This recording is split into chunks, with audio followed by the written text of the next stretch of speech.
Hello, কেমন আছো তোমরা সবাই? আশা করি সবাই খুব ভালো আছো। আজকে আমি দেখাবো বাটারফ্লাই স্লিভস কিভাবে বানায় ছোট বাচ্চাদের জামার জন্য। দেখো, একটা কাপড় আমি কেটে নিয়েছি যা লম্বায় 10 ইঞ্চি আর চওড়ায় 4 ইঞ্চি। তো এবার লম্বায় 3 ইঞ্চি আর চওড়ায় 1 ইঞ্চি মাপ নিয়ে আমি মার্ক করে দেবো। এবার দুটোকে জয়েন করে দেবো। এবার এই যে জয়েন যে দাগটা করলাম ওটা আমি রাউন্ড শেপে কেটে নেবো।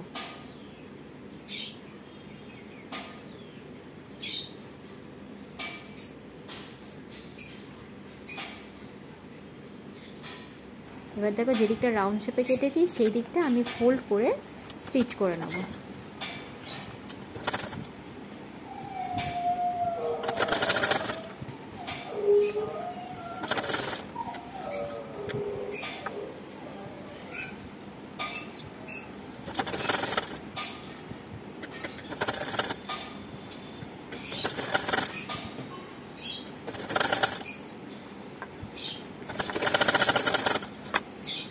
এবার অপোজিট দিকে যেদিকটা সমান আছে সেদিকে আমি আরেকবার একটা সেলাইয়ের টান দিয়ে দেবো। ওখানটা এমনি কুঁচি পড়ে যাবে। এবার একটা সুতো টেনে বার করে সেই সুতোটাকে আস্তে আস্তে টানতে টানতে দেখো কুচি পড়ে যাবে এই দিকটা। ব্যাস হয়ে গেল আমাদের বাটারফ্লাই স্লিভ। ধরনের নতুন ভিডিও দেখার জন্য চ্যানেলটা সাবস্ক্রাইব করে দিও।